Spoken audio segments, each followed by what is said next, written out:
दोस्तों, क्या हुआ जब एक बेटा अपने गरीब बाप के साथ मोटरसाइकिल लेने शोरूम गया, लेकिन शोरूम की मालिक उसको यह कहकर भगा देती है कि तुम जैसे भिखारियों की औकात यहां गाड़ी खरीदने की नहीं है।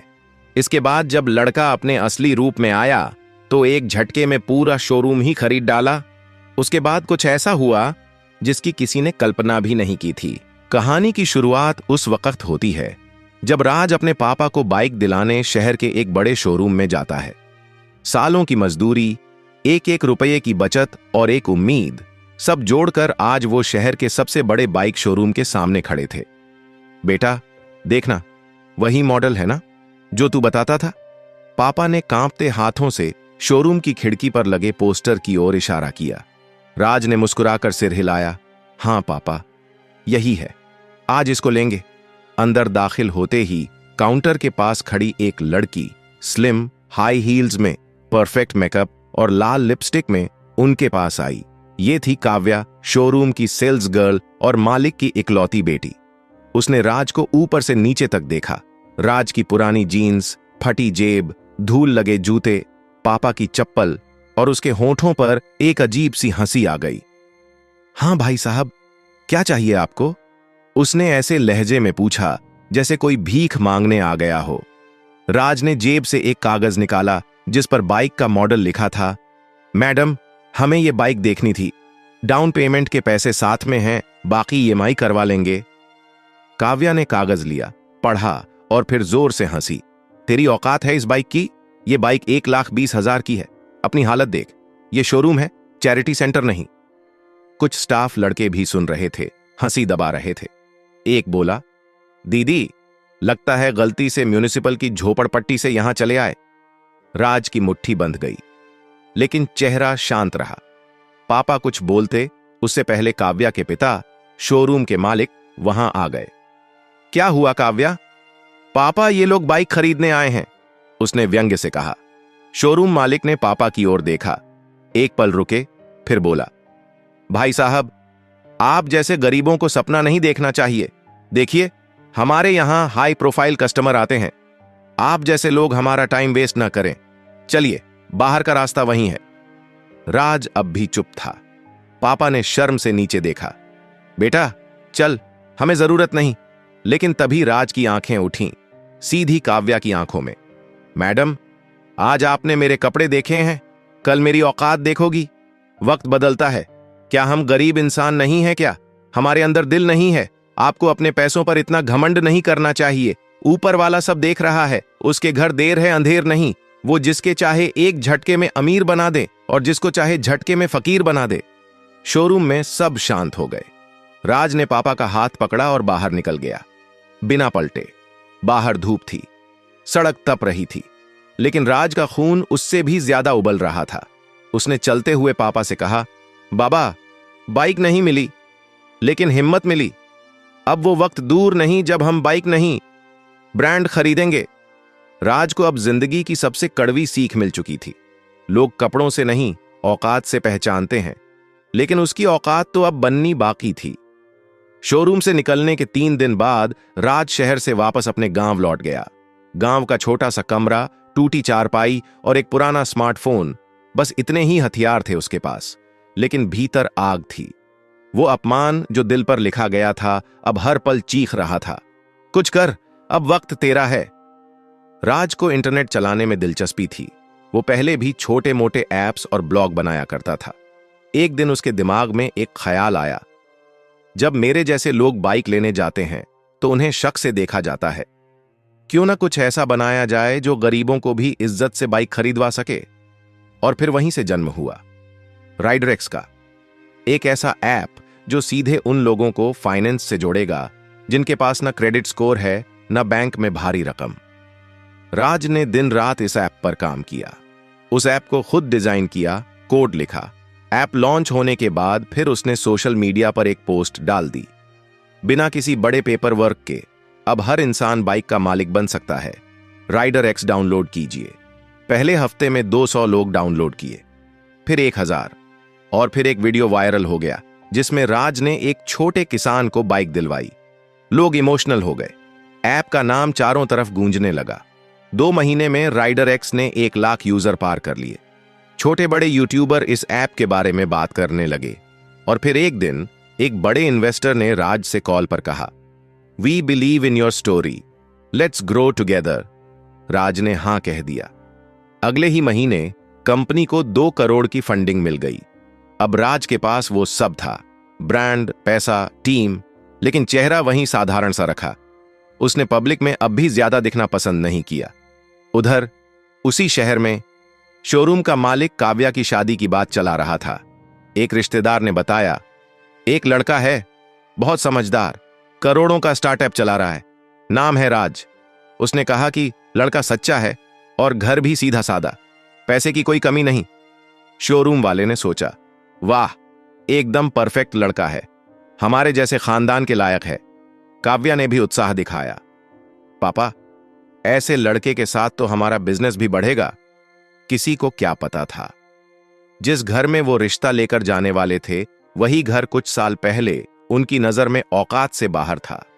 राज को फोन आया, हम एक रिश्ते की बात लेकर आना चाहते हैं। राज ने हां कह दिया। शोरूम वाला और काव्या जब राज के घर पहुंचे, उन्होंने सादा सा दरवाजा देखा, लेकिन अंदर सब कुछ सलीके से था। जैसे ही दरवाजा खुला, सामने खड़ा था राज। काव्या की आंखें फटी की फटी रह गईं।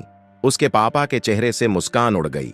राज ने बिना भाव के कहा, आइए, बैठिए, रिश्ता लेकर आए थे ना? पूरा कमरा सन्न, और राज के चेहरे की मुस्कुराहट सिर्फ एक बात कह रही थी, अब तेरी औकात देखने की बारी है। काव्या का चेहरा सफेद पड़ चुका था। जिसे वो कभी दुत्कार कर भगा चुकी थी, आज वही लड़का उनके सामने बैठा था। लड़की के बाप की सांसें अटक गईं। सामने बैठा राज, वही चेहरा, वही आंखें, लेकिन अब आत्मविश्वास अलग था। कमरे में वो नहीं, उसका वजूद बोल रहा था। आप चाय लेंगे? राज ने पूछा, लेकिन लहजे में वो ठंडापन था जो किसी समय की तपती जली जुबान से निकला बदला जैसा था। काव्या के पिता ने जबरन मुस्कुराते हुए कहा, बेटा, हमें तो यकीन ही नहीं हो रहा, तुमने तो बहुत बड़ी तरक्की कर ली। राज ने सीधा मुंह पर बोला, कपड़े वही हैं अंकल, सिर्फ नजरें बदल गई हैं ना। कमरे में खामोशी छा गई। काव्या के पास कोई शब्द नहीं थे। वही लड़की जो कभी ऊंची आवाज में हंसकर उसे भगा चुकी थी, अब नजरें झुकाकर बैठी थी।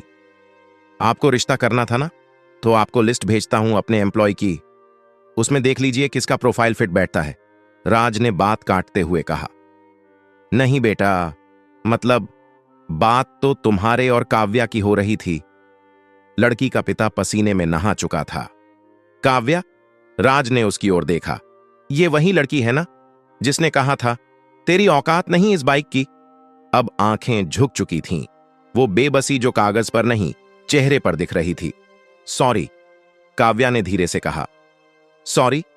राज की आवाज भारी हो गई। जब पापा के साथ तुमने मेरी औकात तौली थी, तब तुम्हें यह शब्द याद नहीं आया?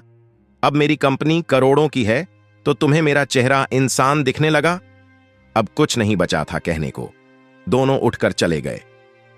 अगले ही हफ्ते राज ने राइडर एक्स का नया फैसला घोषित किया। शहर में पहला राइडर एक्स प्रीमियम शोरूम खुलेगा, और लोकेशन ठीक उस शोरूम के सामने जहां कभी उसे धक्के दिए गए थे। काव्या का बाप गुस्से में तिलमिला उठा, यह हमारा अपमान है। अब बात उसकी इज्जत की नहीं, उसके शोरूम बंद होने की थी। राइडर एक्स का शोरूम खुला, चमचमाता, डिजिटल सिस्टम्स से लैस, बिना कपड़ों या शक्ल के भेदभाव के।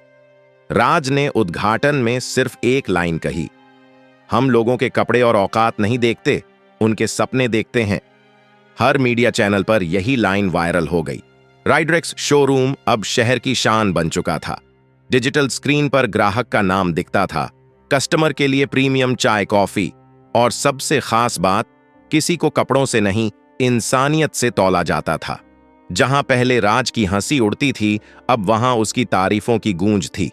उधर काव्या और उसके पिता का शोरूम धीरे धीरे वीरान होने लगा। ग्राहक आने बंद हो गए, पुराने कस्टमर तक राइडर एक्स की ईएमआई स्कीम में शिफ्ट हो गए। हर हफ्ते घाटा बढ़ता गया। मार्केट में चर्चा थी, अब पुराना शोरूम आउटडेटेड हो गया है, राइडर एक्स ही ट्रेंड है। काव्या के पिता बौखला गए।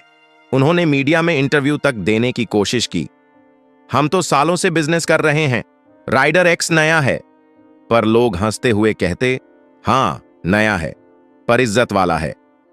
एक दिन फाइनली उनके शोरूम का लोन डिफॉल्ट हो गया। बैंक ने नोटिस भेजा, 15 दिन में रिकवरी नहीं हुई तो सील कर दिया जाएगा। अब हालात बदतर हो चुके थे। उसी हफ्ते राज ने एक इवेंट रखा, राइडरेक्स फाउंडेशन डे। पूरे शहर के bike dealer, media, college students और इन्वेस्टर्स को बुलाया गया। राज ने उस इवेंट में एक छोटा सा वीडियो चलवाया जिसमें एक गरीब लड़का अपने पापा के साथ शोरूम में जाता है और अपमानित होकर बाहर निकाल दिया जाता है। वीडियो का अंत होता है, आज वो लड़का राइडर एक्स का सीईओ है और जिसने उसे निकाला था अब खुद बाजार से बाहर है। हॉल तालियों से गूंज गया। काव्या और उसके पिता पीछे खड़े वो वीडियो देख रहे थे, चेहरों पर वही बेबसी जो राज ने कभी महसूस की थी। शाम को काव्या के पिता खुद राज के ऑफिस आए। दरवाजे पर सिक्योरिटी रुकी। आपको अपॉइंटमेंट है? बोलिए, राज से बाप बेटी मिलने आए हैं। राज ने मिलने की इजाजत दे दी, शायद आखिरी बार। कुर्सी पर बैठते ही काव्या के पिता बोले, बेटा अब कुछ नहीं बचा, सब कुछ खत्म हो गया, हम हार गए। राज चुप था, सिर्फ आंखों में ठंडा सा सुकून था। काव्या बोली, हमने बहुत बुरा किया था, पर अब समझ में आया इंसान की औकात उसकी मेहनत से होती है, कपड़ों से नहीं। राज ने सिर्फ एक लाइन बोली, कभी किसी की गरीबी को मत तौलना, क्योंकि हालात बदलते देर नहीं लगती। फिर उसने एक लेटर टेबल पर रखा, यह मेरा नया बिजनेस ऑफर है। राइडरेक्स अब आपके शोरूम की जमीन खरीदना चाहता है ताकि वहां गरीब बच्चों के लिए टेक ट्रेनिंग सेंटर खोला जा सके। दोनों सन्न। राज ने उठकर कहा, मैंने बदला नहीं लिया, मैंने तुम्हारी सोच बदल दी और यही मेरी जीत है। अगले महीने उस शोरूम की बिल्डिंग पर एक नया बोर्ड लग चुका था, राइडरेक्स लर्निंग हब, जहां सपने प्राप्त करते हैं। राज ने पापा को एक नई बाइक की चाबी दी और जब पापा ने पूछा, बेटा अब क्या करोगे? राज मुस्कुराया और बोला, अब किसी को कपड़े देखकर शर्मिंदा नहीं होना पड़ेगा बाबा। अब राइडरेक्स सिर्फ बाइक नहीं, इज्जत भी दिलाएगा।